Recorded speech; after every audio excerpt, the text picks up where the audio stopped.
Mark chapter 15. Jesus delivered to Pilate.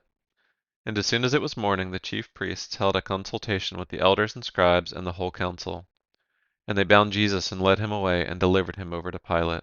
And Pilate asked him, "Are you the king of the Jews?" And he answered him, "You have said so." And the chief priests accused him of many things. And Pilate again asked him, "Have you no answer to make? See how many charges they bring against you." But Jesus made no further answer, so that Pilate was amazed. Pilate delivers Jesus to be crucified. Now at the feast he used to release for them one prisoner for whom they asked. And among the rebels in prison who had committed murder in the insurrection there was a man called Barabbas. And the crowd came up and began to ask Pilate to do as he usually did for them. And he answered them, saying, "Do you want me to release for you the king of the Jews?" For he perceived that it was out of envy that the chief priests had delivered him up. But the chief priests stirred up the crowd to have him release for them Barabbas instead. And Pilate again said to them, "Then what shall I do with the man you call the king of the Jews?" And they cried out again, "Crucify him!" And Pilate said to them, "Why? What evil has he done?" But they shouted all the more, "Crucify him!" So Pilate, wishing to satisfy the crowd, released for them Barabbas, and having scourged Jesus, He delivered him to be crucified. Jesus is mocked. And the soldiers led him away inside the palace, that is, the governor's headquarters, and they called together the whole battalion. And they clothed him in a purple cloak, and twisting together a crown of thorns, they put it on him. And they began to salute him, "Hail, King of the Jews!" And they were striking his head with a reed, and spitting on him, and kneeling down in homage to him. And when they had mocked him, they stripped him of the purple cloak, and put his own clothes on him, and they led him out to crucify him. The Crucifixion. And they compelled a passer-by, Simon of Cyrene, who was coming in from the country, the father of Alexander and Rufus, to carry his cross. And they brought him to the place called Golgotha, which means place of a skull. And they offered him wine mixed with myrrh, but he did not take it. And they crucified him, and divided his garments among them, casting lots for them, to decide what each should take. And it was the third hour when they crucified him. And the inscription of the charge against him read, "The King of the Jews."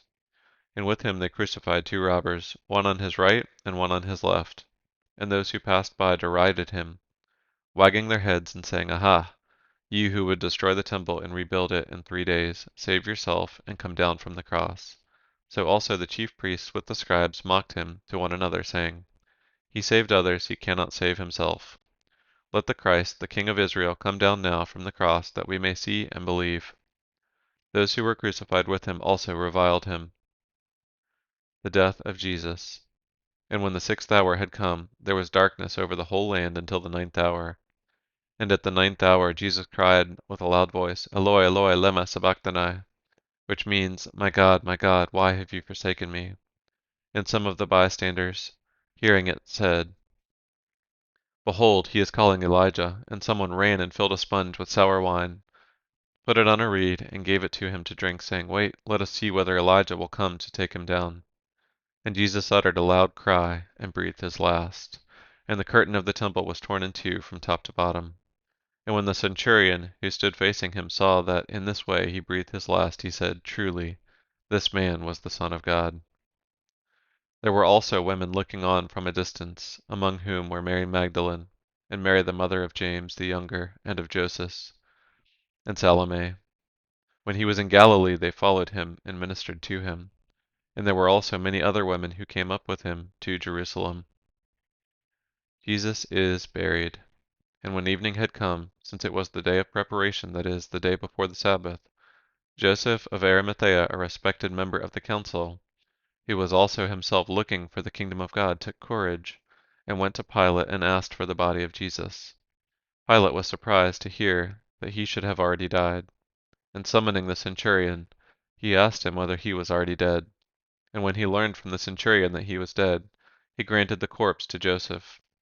And Joseph bought a linen shroud, and taking him down, wrapped him in the linen shroud, and laid him in a tomb that had been cut out of the rock. And he rolled a stone against the entrance of the tomb. Mary Magdalene and Mary the mother of Joseph saw where he was laid.